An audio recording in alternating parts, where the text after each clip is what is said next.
So after years of Capcom being gone for a while, they finally come back with Street Fighter V. And unsurprisingly, it's very underwhelming. And like with any other Street Fighter game, it has great video game mechanics. It's well made, it's fun to play, much like the previous entries.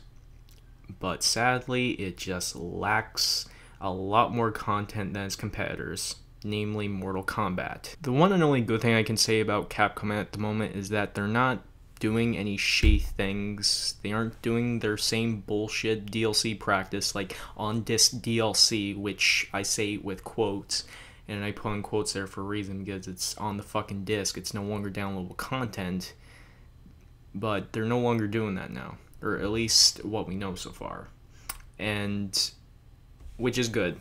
But for a comeback after being on hiatus for a while and making a comeback, yeah, it's a little disappointing.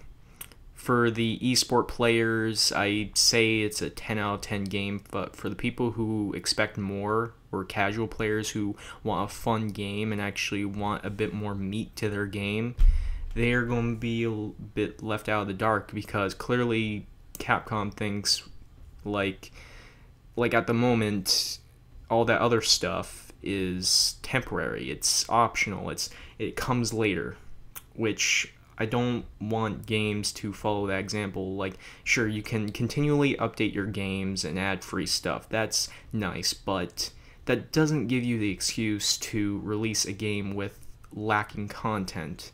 At least give us enough, just give us enough and leave us wanting more. With what I've stated earlier, Capcom is going to continually add to the game overall as the years. It's going to be used as a platform. It's going to be a platform, meaning there's going to be no new additions. It's something they'll keep adding on to, which is a good thing. I would much rather them continually update one game rather than releasing a new version of the game, basically making the other fucking version irrelevant, which is fucking terrible, which basically fucks people out of their money pretty much. One journalist, as quote from the article, said Street Fighter V is potentially 10 out of 10 material, and I would agree with that, because with every Street Fighter, the fighting is always great, and if the fighting wasn't great, the game would probably be a 0 out of 10. But with the great but with its excellent gameplay, you still have to acknowledge the lack of content. And personally, ever since the release of MK9 and MKX, the Mortal Kombat games have set a much higher standard for games. They have much higher standards. NetherRealm Studios not only have great multiplayer, but they actually put a lot of effort into the solo gameplay and actually have a campaign. I still don't understand why Capcom can't measure up to MK9 or Mortal Kombat in general. I don't know why I just said MK9, but whatever. But then again, they're Street Fighter. They're technically the ones that kind of started it all. Like that's when fighting games started really. I believe Street Fighter was actually the first fighting games in the competitive setting. And I'm sure, I might be wrong on that, I'm sure many professional players who might be watching this might correct me on that and comment below.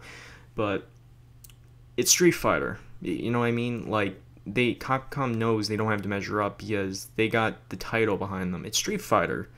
Like, they set the standard, like it or not.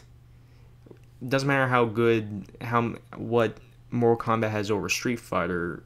Like, I'm worried that other fighters are just going to measure up to that and just give us the bare minimum, and the rest of the content will come later.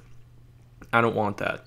I don't want unfinished games. I want games that are actually good at launch, not games that are unfinished at launch. And it kind of makes me, and if that's what games are going to be in the future, it kind of makes me not want to buy games at launch anymore. Anyway, I said my 2 cents on this. Anyway, my name's Dry Edge. Out.